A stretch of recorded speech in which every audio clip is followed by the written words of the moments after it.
Welcome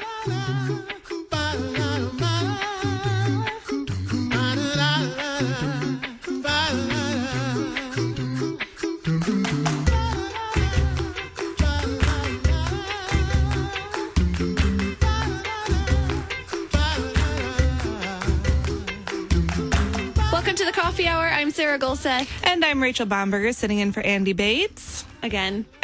Poor Andy. Poor Andy. We want you to come back soon, Andy. Yes. Very soon.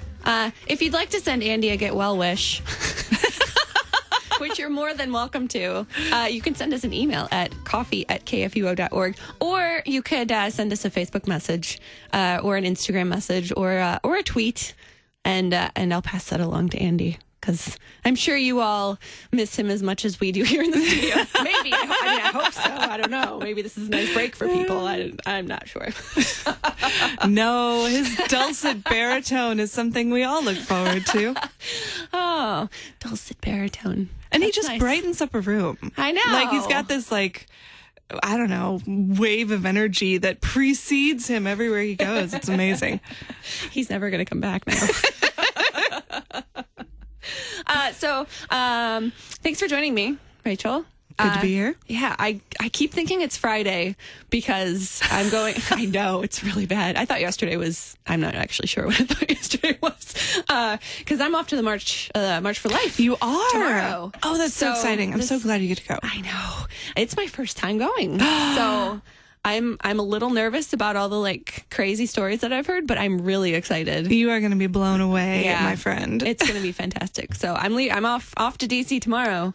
So today is my last working day this week, and then we're off Monday for Martin Luther King Jr. Day. So yeah, it's gonna be an interesting couple of days. So for our coffee hour fans, we're gonna be running some best of episodes the next few days.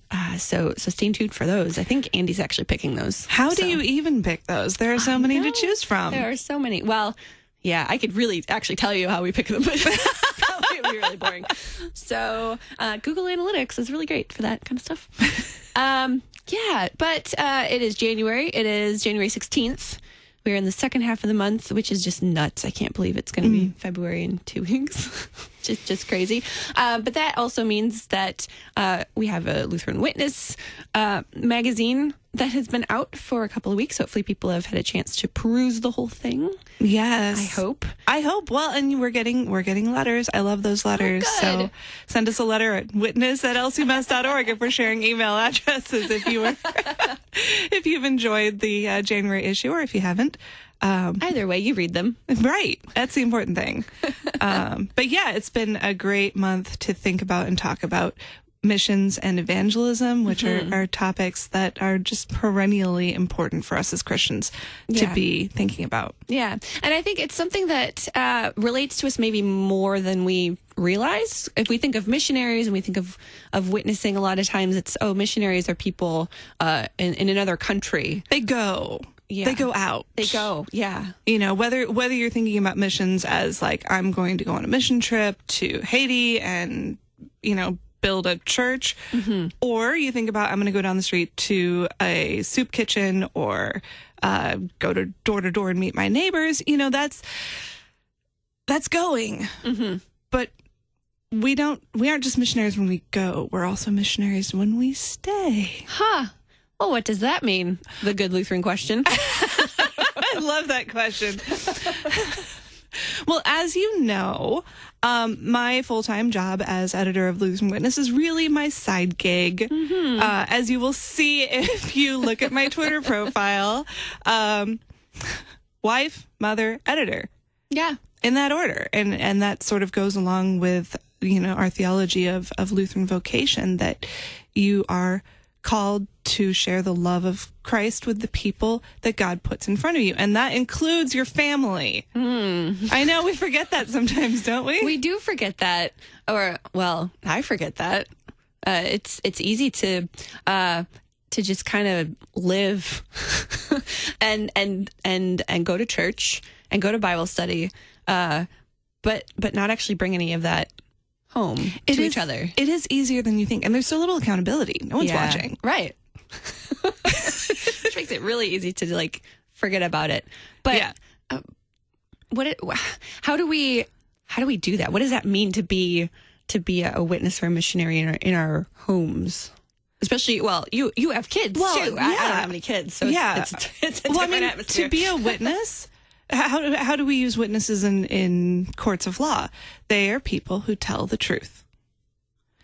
And so in witnessing, we tell the truth about who we are in Christ. Mm-hmm. And we don't just tell it when we're out in public. We also tell it when we're in private. And it's so important. You know, there's lots of studies that show how influential parents are on their children's faith formation. You can't just drop your kids off at church twice a week and presume that they will grow up in the faith. Mm-hmm.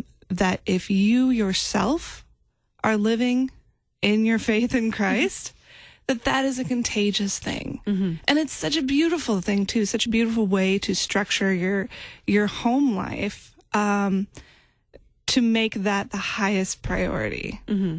Yeah. Well, and when church is just something that you do on a Sunday, that's a completely different concept, especially for kids, I would think, than faith being a part of your daily walk. It's a very different thing. Right.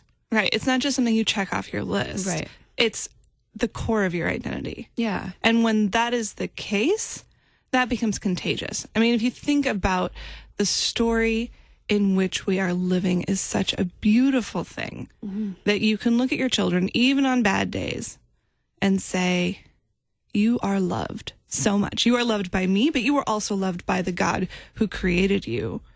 And if you need proof of that, look at the cross. Look at what your God did to save you. Mm-hmm. And we live in that story, and it becomes this like well of love that is a beautiful way to structure your home. Right. Well, and it permeates into everything too. It does. It's in your language. It's in the way you treat each other. It's, mm-hmm. Your priorities of what you do during the day or during the week. And it becomes, I mean, it is part of how we function mm-hmm. as human beings in the home. Yeah. And it then spreads out from the home. That one day you're telling your children the Christmas story with the nativity that maybe you still haven't put away because you're lazy. I mean, my tree is still up, so. So is mine. Oh, my goodness. The next day, they're telling it to the neighbor kids who have come over to play. Mm-hmm. And they see this cool little, tableau on the coffee table. And, the child will say, and here's the dad, Joseph. And the parent will say, well, actually... Did you know? Actually, this happened to me last week. Actually, Joseph is more of the stepdad. Let me tell you the real story about what you're looking at there on our coffee table. Mm-hmm. So it becomes something that the whole family does for each other. And then from there, it blows out into the neighborhood, into the school, into wherever they go. This becomes who we are and what we do. Yeah. And it's a grounding principle too for kids as they as we've experienced probably growing up. Once you leave the house and go to college, it's a big world out there. It is. And without that grounding that we've grown up in, that witnessing and that we've heard from our parents and siblings and friends, it's hard to function and to as you get out into the quote unquote air quote real world. You know that your real world is realer than their real world, but they won't be able to see it. Yeah. And it's more than, even if you don't have kids, which I know you don't. Right. Yet, she says in parentheses. This isn't just a parent to child thing. This is a husband to wife thing. Mm-hmm. I was thinking this morning about 1 Peter 3, where it says, likewise, wives, be subject to your own husbands. Of course, modern women cringe just a little bit about that, but it's not a bad thing. No, it's not. So that even if some do not obey the word, they may be won without a word by the conduct of their wives when they see your respectful and pure conduct. Mm-hmm.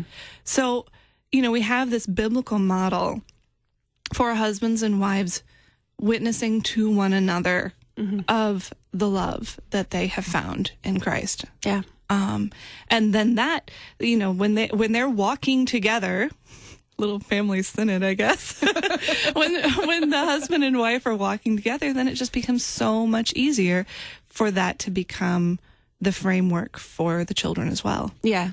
Yeah, and I know, I mean, just from personal experience, it makes a big difference when you're disagreeing or when you're angry at each other for whatever reason. You didn't load the dishwasher right or whatever.